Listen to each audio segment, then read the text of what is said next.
Assalamualaikum warahmatullahi wabarakatuh. Selamat malam, selamat datang di channel Kolong Ranjang. Channel yang akan membawakan cerita horor, mistis, dan seram yang pastinya akan membuat kalian jadi bergidik. Dan pastikan saat mendengar cerita ini, saya anjurkan kalian mempersiapkan tempat yang tenang dan posisi duduk yang nyaman. Tidak usah berlama lagi, kali ini saya akan membawakan cerita dari Bristory yang berjudul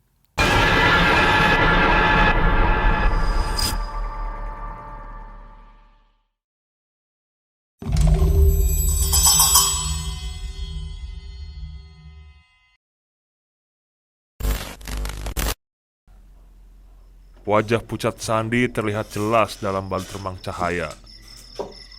Tubuhnya berdiri kaku dengan tangan masih memegang daun pintu, menahan supaya terus terbuka. Entah apa yang membuatnya seperti itu. Yang aku tahu, Pocong masih berada di kamar Pak Rahman waktu terakhir aku melihatnya.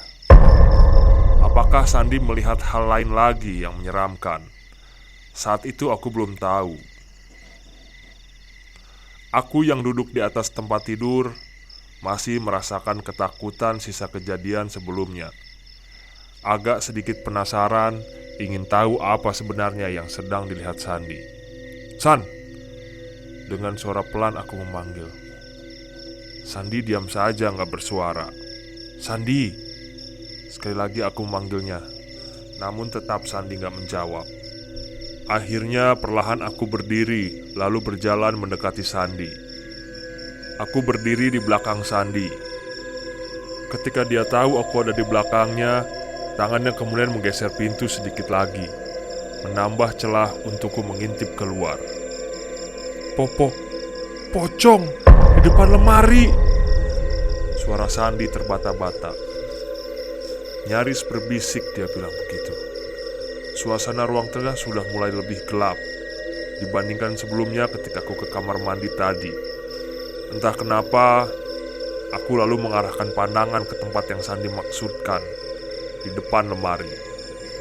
Lemari kayu yang bentuknya besar, berwarna gelap. Lemari yang lebih tepat disebut lemari pajangan. Letaknya di sudut belakang ruang tengah, menempel dinding yang membatasi ruang tengah dengan dapur. Aku terus coba untuk menajamkan penglihatan. Remangnya sungguh sangat membatasi pandangan. "Gue gak lihat, San," ucapku sangat pelan. "Pojok, Dok, deket jendela." "Deket jendela?" Detik berikutnya, walau samar masih membalut, perlahan aku mulai bisa menangkap objek yang Sandi maksud. Di pojok ruangan, di depan lemari dekat jendela, aku melihat sosok tinggi besar berbungkus kain putih kusam dengan ikatan di beberapa bagian. Iya, aku melihat pocong. Bagian wajahnya hanya terlihat hitam gelap. Pocong itu diam berdiri, seperti memperhatikan kami yang tengah ketakutan mengintip dari balik pintu. Belasan detik kami habiskan dalam diam, meregang nyali tenggelam dalam ketakutan. Ruang tengah menyemburkan suasana mencekam, menusuk sampai ke rongga batin. Gak ada yang bisa kami lakukan. "Tutup pintunya, San." Akhirnya aku bicara sangat pelan. Tanpa menjawab, Sandi lalu mulai menutup pintu. Tapi sebelum pintu benar-benar tertutup, kami melihat pemandangan yang sungguh sangat membuat ingin menangis. Kami melihat kalau pocong mulai bergerak perlahan, maju mendekat ke pintu kamar. "Cepetan tutup, San." Aku bilang begitu supaya Sandi bergegas menutup pintu. Pintu pun akhirnya tertutup.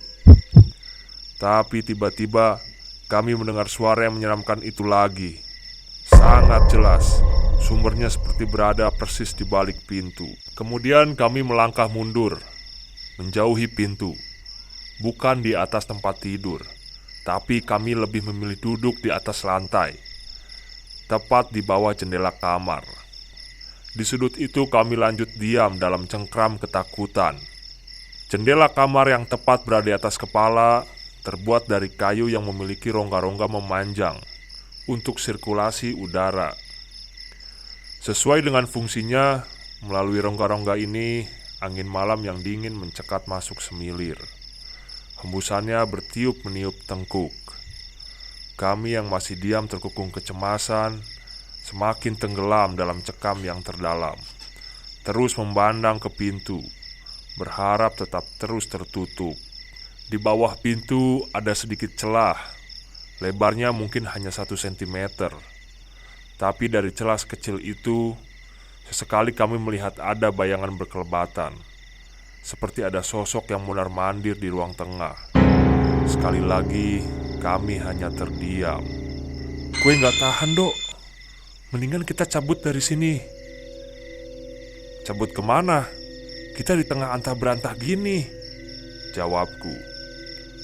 Kita kabur lewat jendela aja. Nyaris berbisik, aku dan Sandi akhirnya terlibat percakapan. Terbesit sedikit keinginan untuk ikut ajakan Sandi kabur keluar melalui jendela. Tapi timbul pertanyaan baru. Akan kemana kami pergi? Ditambah kami harus berjalan kaki, karena mustahil naik motor karena kuncinya ada di ruang tengah. Gak, San, gak bisa. Kita gak tahu harus kemana, jawabku. Tapi masa kita harus di sini terus sih? Seram, Dok. Nada bicara Sandi semakin gemetaran. Sangat jelas dia menahan tangis ketakutan. Aku meraih jam tangan di tempat tidur. Jarum pendeknya menuju ke angka 2 kurang sedikit. Sebenarnya hanya beberapa jam saja waktu subuh tiba. Tapi tampaknya waktu akan berjalan sangat lamban. Sekali lagi suara itu muncul. Setelah beberapa belas menit lamanya gak kedengaran. Kali ini sepertinya sumber suara agak menjauh, gak lagi tepat di balik pintu. Suasana kembali mencekam. Aku mengeringkan dahi, memandang ke arah Sandi, bertanya-tanya, kenapa tiba-tiba terdengar suara pintu terbuka. Tapi bukan pintu kamar. Lalu pintu yang mana?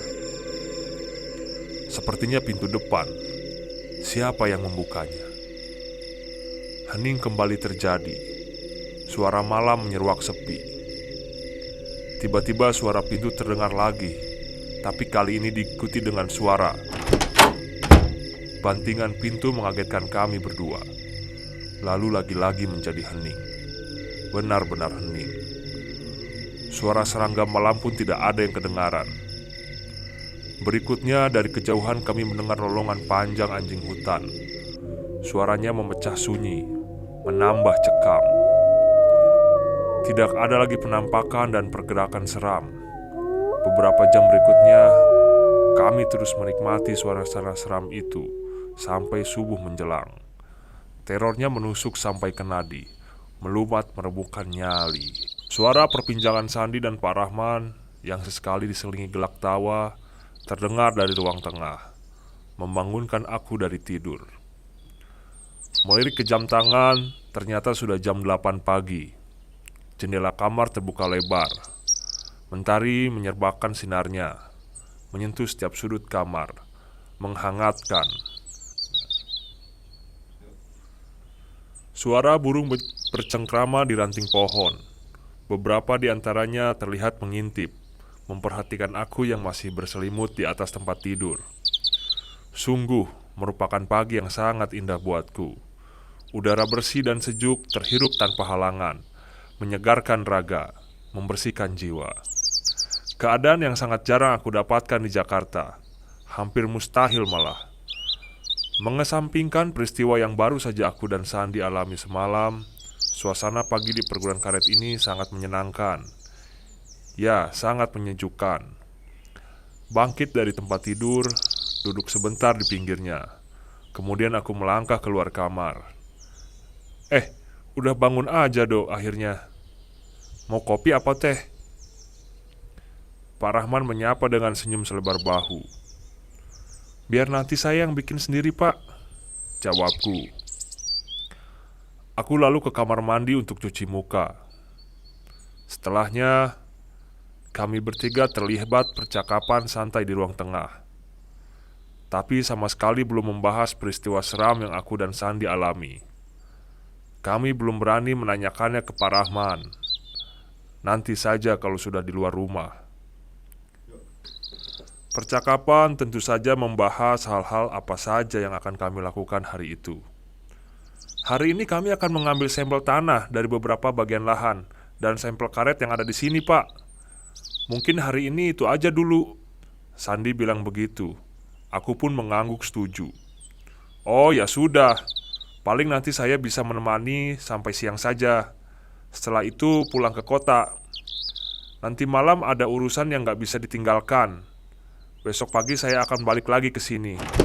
Begitu kata Pak Rahman. Aku dan Sandi sejenak berpandangan.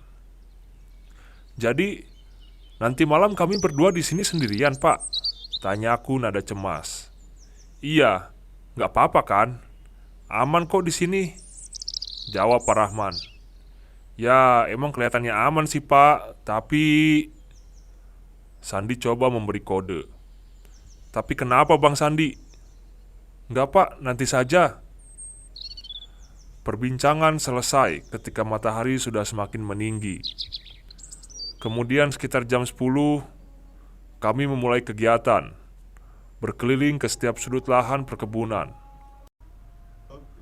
mencari semua data dan sampel yang dibutuhkan. Dalam prosesnya, Pak Rahman terus menemani sesuai dengan janjinya. Singkat cerita, tidak berlama-lama, sekitar jam 2 siang lebih sedikit, kegiatan kami selesai. Aku dan Sandi sudah mendapatkan semua yang kami butuhkan untuk dibawa ke Jakarta. Jam 2 itu, kami baru sempat makan siang. Makan seadanya, hasil masakan Pak Rahman. Selesai makan, aku yang malam sebelumnya kurang tidur, tiba-tiba sangat mengantuk.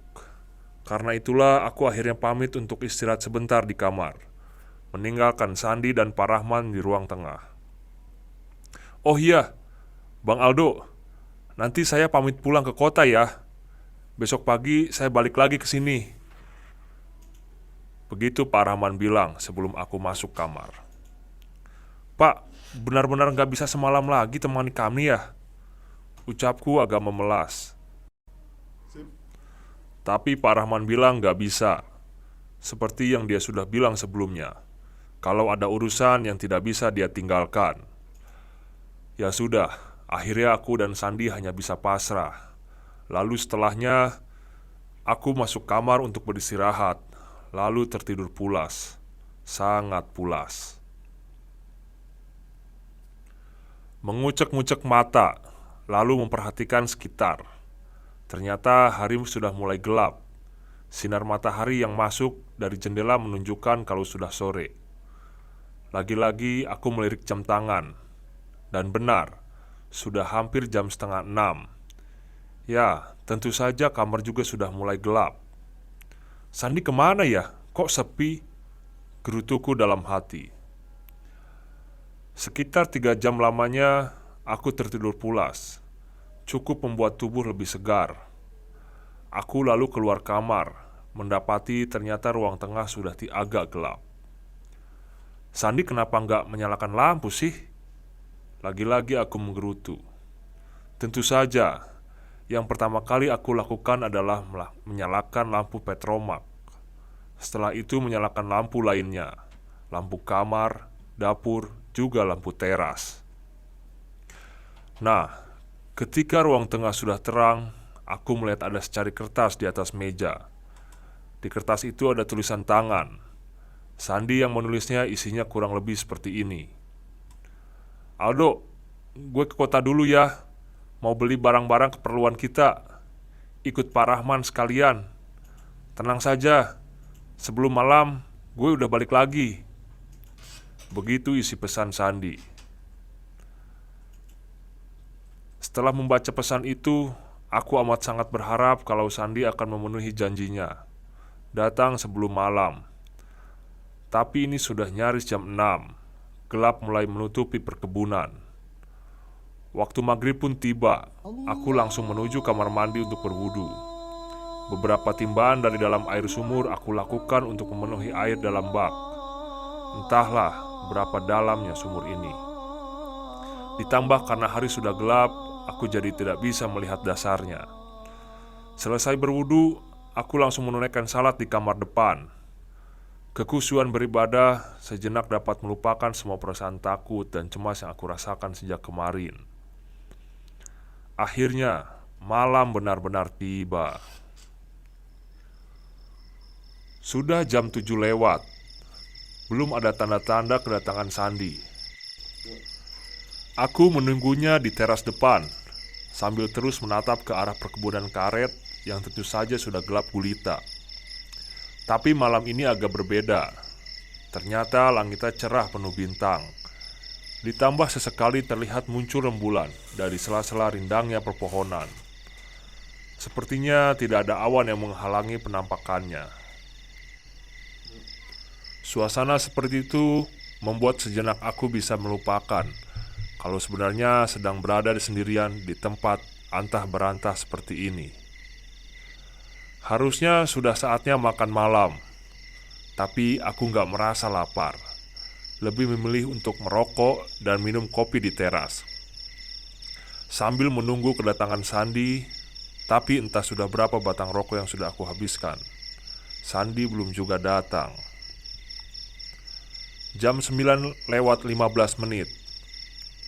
Udara yang sejak sore tadi gak ada pergerakan, kali ini perlahan bertiup. Semilir angin mulai menerpa tubuh dan wajah. Cukup dingin. Langit dan rembulan yang tadinya sedikit memberi serpihan cahaya perlahan meredup. Bayang-bayang pepohonan karet yang awalnya dapat terlihat hingga ke barisan cukup jauh perlahan semakin gelap. Aku hanya bisa melihat barisan siluet tipis pekat. Gila, kemana sih si Sandi? Belum nongol juga tuh orang. Jam 10 lewat sedikit.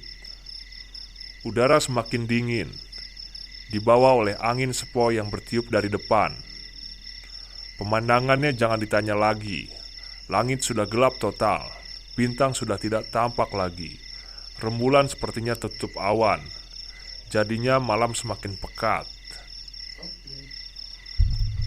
Di titik ini, aku yang sejak tadi selalu sukses mengelola pikiran agar gak berlari liar bermain di wilayah seram, tampaknya mulai kalah.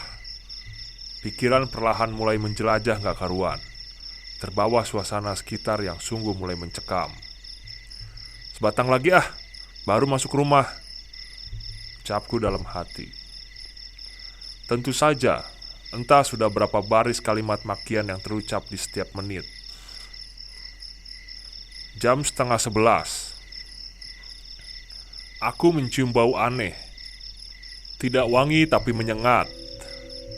Awalnya gak tahu ini bau apa, tapi lama-kelamaan aku sadar dan yakin ini bau apa. Aku mencium bau kentang, seperti bau kentang yang sedang direbus.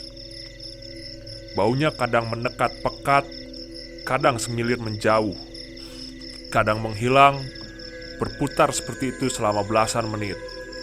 Aneh, padahal sejak sore tadi aku sama sekali gak merebus apa-apa kecuali air untuk kopi. Lagi pula, di rumah ini tidak ada kentang sama sekali.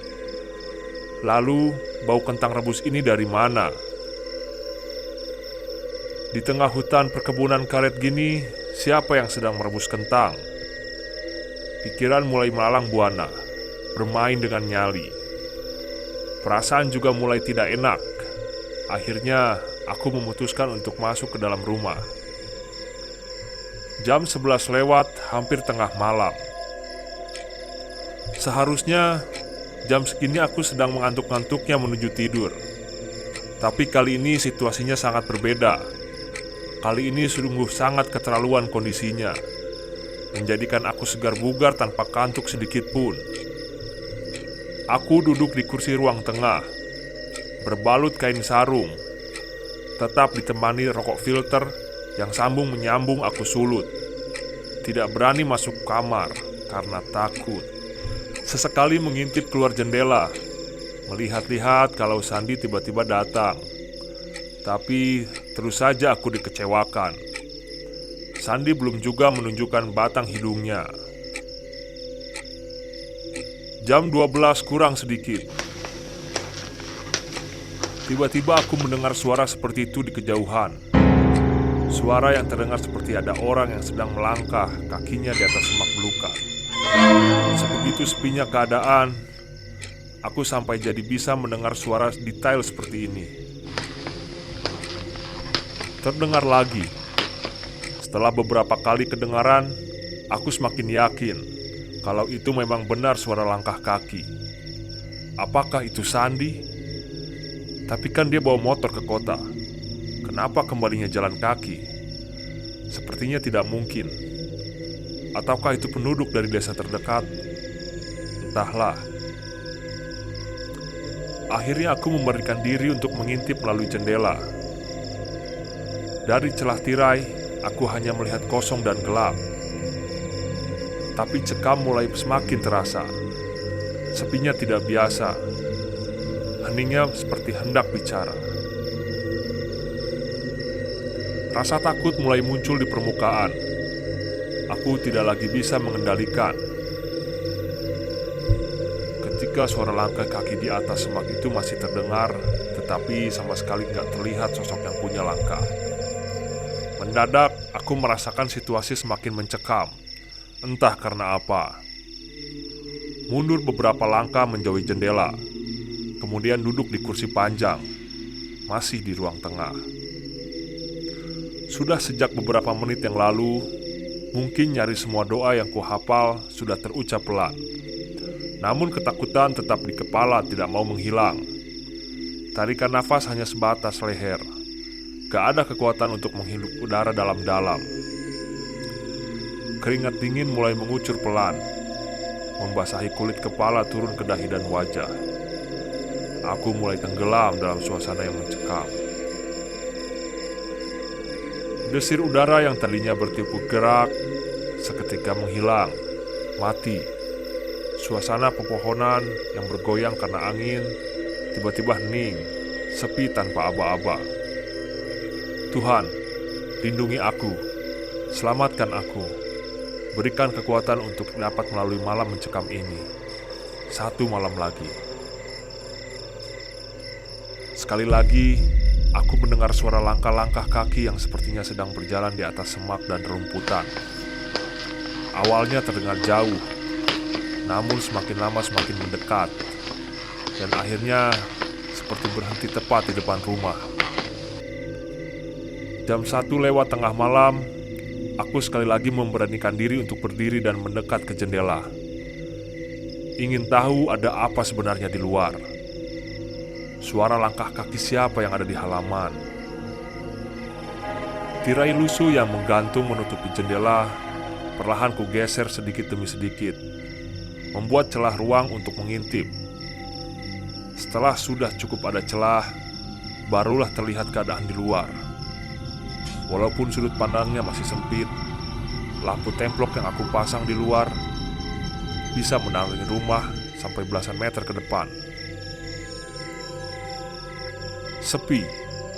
Di bagian kiri halaman tidak ada siapa-siapa. Remang cahaya menunjukkan seperti itu. Di kejauhan aku masih bisa melihat pohon-pohon karet yang berdiri berbaris, walau hanya berbentuk siluet. Kemudian aku menggeser sudut pandang ke bagian tengah halaman. Ternyata sama saja, hanya kosong sepi di tengah remang cahaya. Rasa takut yang kurasakan beberapa detik ke belakang sudah mulai sedikit mereda. Tiba-tiba kembali mencuat lagi memenuhi isi kepala ketika pandangan mulai bergeser ke sebelah kanan, persis di depan rumah. Di situ aku melihat pemandangan yang sangat menyeramkan. Pemandangan samar tapi masih bisa terpampang. Aku memicingkan mata, menguceknya sekali lagi, berusaha memperjelas penglihatan supaya bisa menembus gelap. Beberapa belas detik kemudian, barulah aku bisa menangkap cukup jelas, melihat dengan mata kepala sendiri yang sejak tadi membuat penasaran. Seketika detak jantung seperti berhenti. Desir aliran darah mengalir pelan. Bulu kuduku berdiri. Aku kembali tercekat ketakutan. ketika melihat ada beberapa sosok sedang berdiri di dalam gelap. Benar, di antara pepohonan karet aku melihat beberapa sosok yang bentuknya seperti manusia. Entahlah, mungkin 6 atau 8 orang. Aku belum bisa memastikan. Jangankan jumlahnya, untuk bentuk pastinya pun aku masih belum bisa memastikan, karena masih kelihatan berbentuk siluet bayangan hitam. Aku yang sangat ketakutan masih terus terpaku melihat mereka, mencoba mencerna dan lebih jelas lagi menangkap bentuk sosok-sosok itu. Tanganku masih tetap menahan tirai jendela, menjaga supaya bisa terus ada celah untuk melihat keluar.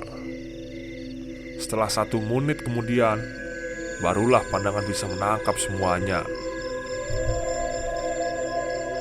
Beberapa sosok ini berdiri 2 baris ke belakang. Entah berapa jumlahnya, karena yang di belakang tertutup gelap pekat. Aku hanya bisa melihat cukup jelas, hanya 3 atau 4 baris di depan. Tapi yang pasti, aku bisa sangat jelas melihat sosok-sosok yang berada di depan, karena jaraknya paling dekat dengan aku. Ternyata, sosok-sosok paling depan terlihat sedang menggotong sesuatu. Setelah aku pertegas dan pastikan lagi, ternyata mereka sedang membopong keranda mayat. Mereka sendiri diam menghadap ke rumah tempat aku sedang terjebak sendirian. Ya, hanya itu yang mereka lakukan, berdiri diam sambil membopong keranda jenazah. Aku tercekat-cekam, gak mampu menelan ludah sendiri karena ketakutan. Sampai akhirnya memutuskan untuk melangkah mundur menjauhi jendela. Ketika tiba-tiba melihat mereka mulai bergerak, beberapa sosok bergerak maju melangkah, terlihat seperti melayang pelan mendekat ke pintu rumah. Ya Tuhan, aku berdiri di sudut ruang tengah, dalam remang cahaya petromak yang mulai kehabisan bahan bakar. Keringat dingin mengucur, tubuh mulai gemetaran. Terus memandang ke arah pintu, berharap semoga gak ada yang membukanya dari luar. Tapi harapan hanya tinggal harapan, karena aku melihat gagang pintu mulai bergerak-gerak dengan sendirinya, seperti ada yang sedang mencoba membukanya dari luar. Aku pun diam terpaku. Hanya itu yang bisa aku lakukan. Beberapa belas detik kemudian, hal yang paling aku takutkan sejak tadi akhirnya terjadi. Pintu rumah mulai terbuka perlahan. Benar, ada yang membukanya dari luar. Refleks aku langsung bergegas mengambil kunci motor yang tergeletak di atas meja. Aku berniat untuk melarikan diri lewat pintu belakang. Ketika sedang melangkah menuju pintu belakang, aku melirik ke pintu depan. Saat itulah aku melihat pemandangan yang sangat seram. Pintu depan sudah terlihat terbuka lebar. Lalu aku melihat sosok-sosok seram yang aku lihat sebelumnya di halaman. Satu persatu mulai memasuki ke dalam rumah. Aku sudah tidak tahan lagi, langsung membuka pintu belakang, lalu berlari ke samping rumah, di tempat motorku terparkir. Dalam gelap, pelan-pelan aku mendorong motor menuju jalan setapak depan rumah. Sebisa mungkin tidak menghasilkan suara sedikit pun. Dalam proses mendorong motor inilah, sekilas aku melirik ke dalam rumah yang pintunya masih terbuka lebar. Saat itu terlihat pemandangan seram yang gak akan pernah aku lupakan sepanjang hidup. Di ruang tengah yang masih diterangi oleh redupnya cahaya petromak, aku melihat ada beberapa sosok tinggi yang besar sedang berdiri mengelilingi keranda mayat yang diletakkan di tengah-tengah ruangan. Aku menahan tangis ketakutan melihat itu semua. Selanjutnya aku terus mendorong motor menjauhi rumah. Setelah sudah cukup jauh, aku lantas menghidupkan mesin motor, menyala, kemudian tancap gas. Aku melarikan diri, membelah perkebunan karet di tengah malam buta.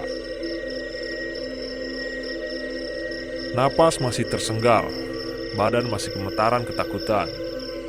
Lampu motor jadi penerangan satu-satunya bagiku untuk melihat jalan setapak. Motor gak bisa kupacu dengan kecepatan maksimal, karena sama sekali belum hafal jalan yang harus ditempuh.